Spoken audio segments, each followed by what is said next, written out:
sao thấy đầu Đức phải cua cua vào con muỗi.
vài buổi đấy xong rồi nó lại không đi không được cái gì nữa, nó toàn bị oánh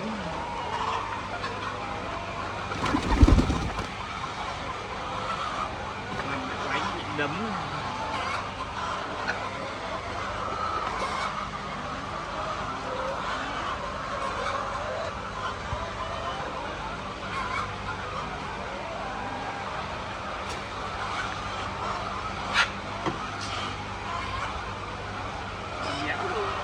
Ra nhà hay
quần nhỏ đều thì nó khá nhỉ,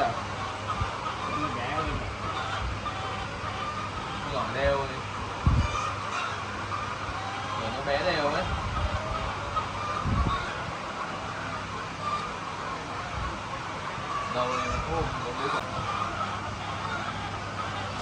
trứng nó phải hồng đấy.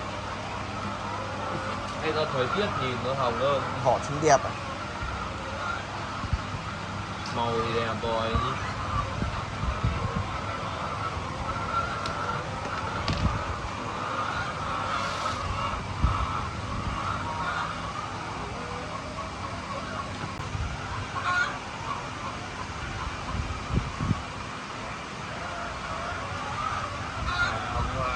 Bữa to rồi bỏ luôn ở ngoài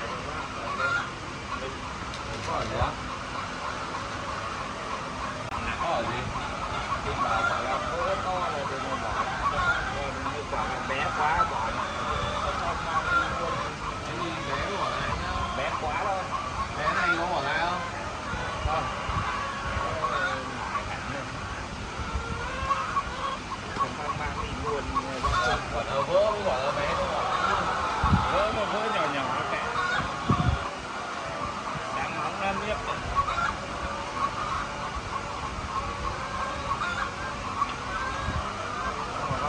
Chuyển luôn. Để phải ngồi nằm.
Ba vỉ cũ thì cứ nhặt hết, trừ cả ba vỉ đi người ta rồi.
Nó trắng được. Té.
chơi mà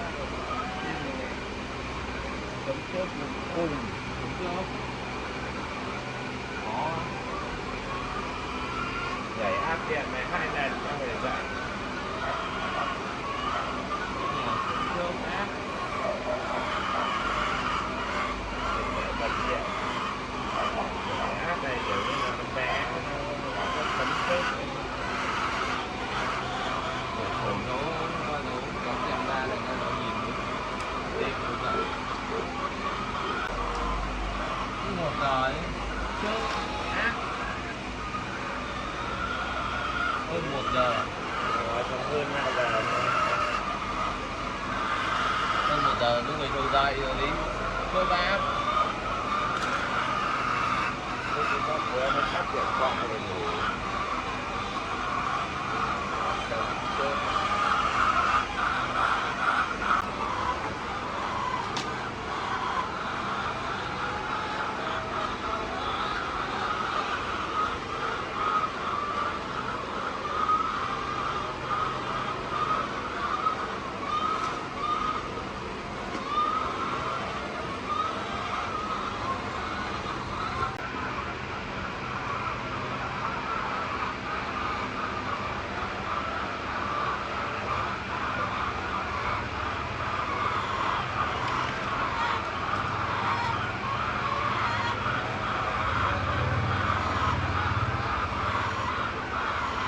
Nhà ông Đông đi ở nhà bán trứng ở cả.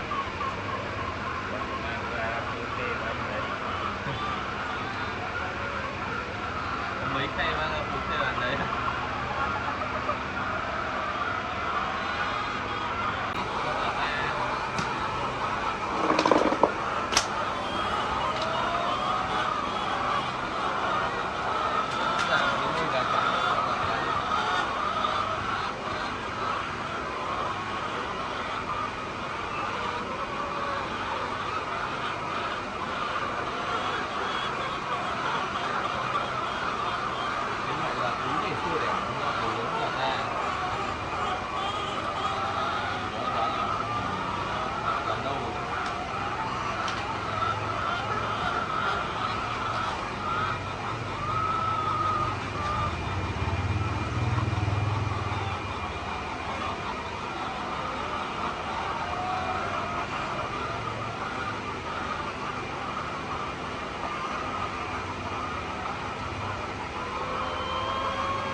rồi thì tình trạng nó có chuyện Mình đoạn nó hút quả.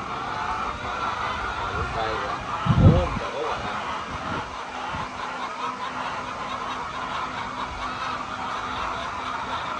được rồi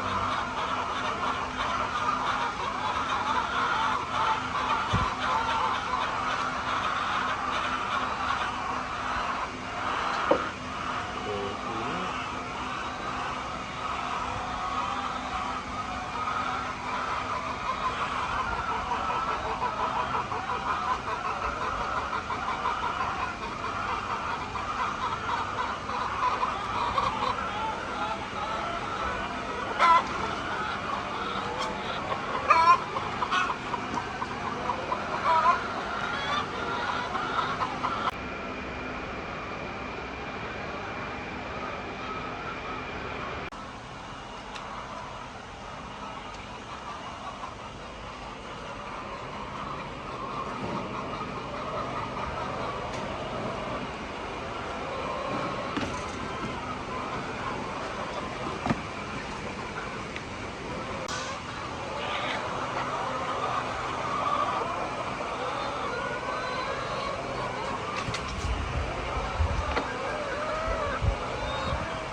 Quả trứng kia dài thế nhỉ? Phải ăn nó phải.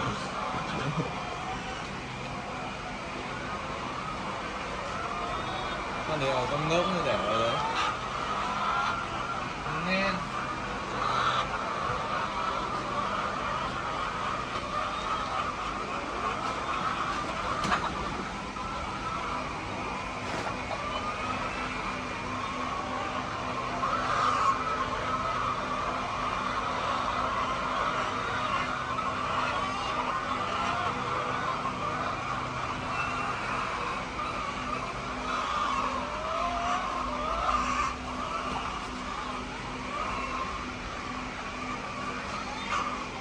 Bé hơn. Bình thường nó cứ dính mãi. Người còn nỗi. Sạp chất cao. Vỡ hết ở dưới.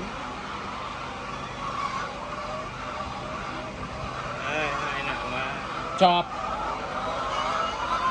Chọp. Chọp. Cái đĩa.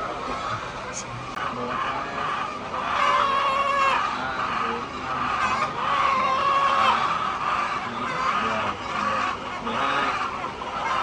2, 60, 70 tròn.